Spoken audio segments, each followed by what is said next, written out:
22 বছৰীয়া ৰাজুই অংশ ল'ব বলিউডৰ ছবিত ৰাজুক চাবলৈ নলবাৰীত ভিৰ লাগিছে ৰাইজৰ বলিউডৰ ছবিত অভিনয় কৰা ৰাজুক মুম্বাইৰ পৰা লৈ অহা হৈছে অসমলৈ নলবাৰীৰ ৰাষ্ট্ৰীয় ঘাইপথৰ কাষতে ৰখাই ৰাজুক জিৰণি ল'বলৈ দিয়া হৈছে 22 বছৰীয়া ৰাজুক চাবলৈ ৰৈছে প্ৰতিজন বাতৰুৱা সকলোৱে নিজৰ মোবাইলত আবদ্ধ কৰিছে বলিউডৰ ছবিত অভিনয় কৰিবলৈ অহা ৰাজু হ'ল এটা প্ৰকাণ্ড সাৰগৰু নলবাৰীৰ বৰঝাৰত জিৰণিৰ বাবে কিছু সময় ৰোৱা ৰাজুৱে একান্ত মনে খাইছে তাৰ মাজতে বিভিন্নজনে লৈছে ৰাজুৰ ফটো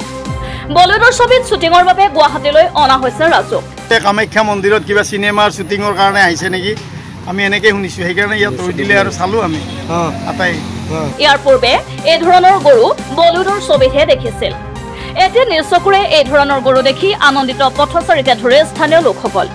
কেতিয়াবা ফটোত দেখিছোঁ যদিও আৰু হেৰি দেখা পোৱা নাই আৰু এনেই বাস্তৱত এনেকৈ দেখা নাই আৰু অসমততো এনেকৈ গৰু দেখা নাই আমি সেইটো দেখা লাগিছে আৰু সেইটো কি প্ৰজাতিৰ গৰু ৰাজুৰ গৰাকীয়ে জানিবলৈ দিয়া অনুসৰি কেইবাখনো হিন্দী আৰু মাৰাঠী ছবিত অভিনয় কৰিছে ৰাজুৱে news desk report Assam voice